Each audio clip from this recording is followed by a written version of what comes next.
So let's look what happens when velocity changes. We know that for the velocity to change, we need two changes. Either the speed must change or the direction must change. So with this in mind, we ask the question, what happens when the speed is changed in some time, or what happens when direction is changed in some time? So let's address this. So we introduce a new quantity called acceleration. So acceleration is defined as the rate of change of velocity. Rate of change of velocity is called acceleration. So accelerate, remember, whenever we have rate of change of any quantity, we mean that we divide that quantity by time. When we have rate of change of velocity, we take the change of velocity divided by time taken. If it is the rate of change of speed, speed divided by time taken. So we have acceleration, the change of velocity divided by time taken. And change in velocity, change of any quantity is final value of that quantity minus the initial value of that quantity. Change in velocity becomes final velocity minus initial velocity divided by time taken. And we know final velocity is represented by v, initial velocity is represented by u, it becomes v minus u by t. So this is a very important formula, acceleration equals v minus u by t. The SI unit of acceleration, we can see that it is meter per second square.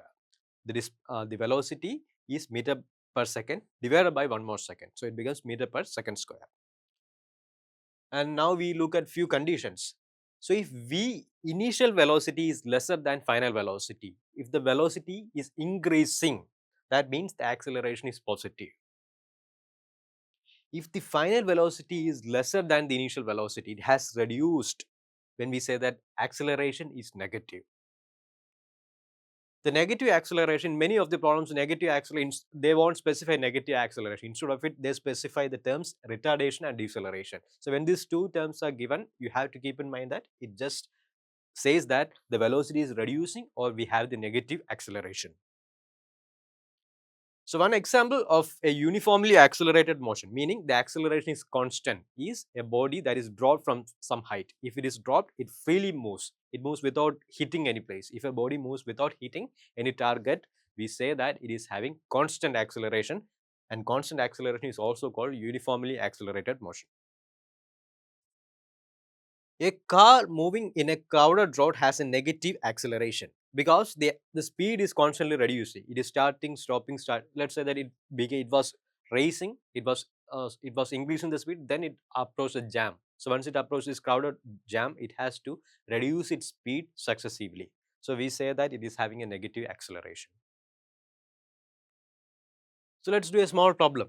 So here we are having a car that starts from rest and attains a velocity of 15 meter per second in 3 seconds. Then brakes are applied so that the velocity becomes 10 meter per second in 5 seconds. Determine the accelerations of the car. Any problem that is given to us, if there is a word that is rest that is mentioned, it means that the initial velocity or whatever velocity is 0. Okay. So then we have to keep in mind all the data that is given to us, the numbers. I have highlighted it. So now let's approach this problem. So they have asked you what determine the accelerations of the car. They didn't ask you the acceleration, but accelerations, meaning there are multiple acceleration in picture.